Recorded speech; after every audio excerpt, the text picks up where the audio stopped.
So for those who like statistics, I only cover a little bit. Here in general, we have about 6 million collisions a year across the United States. And the National Safety Council, and I work also with NHTSA, National Highway Traffic Safety Administration, their figures sometimes change and it depends on what it is they're covering. And for the National Safety Council, they'll cover, let's say, the incident itself. One person died, two people died and such, maybe three people were injured.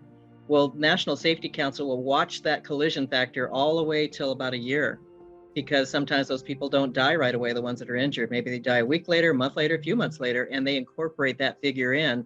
Whereas other agencies will just counter on just that incident. Somebody was killed, so that's one death. They don't follow it the rest of the way. So the figures for the National Safety Council are usually higher. They started keeping track in 1913. You can see 4,200 people were killed.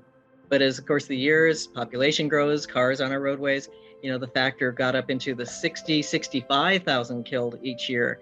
And what brought it down to around the 30, 40,000 range were seatbelts. Ralph Nader, big advocate on safety, he was the one that said we should put something in cars that keep people from being tossed out, because he would look at the research and people were being tossed out of their cars right and left. So he said, what can we do? We can put seatbelts in cars and make sure people use them. So that did bring down the factor of death and injury on our roadways.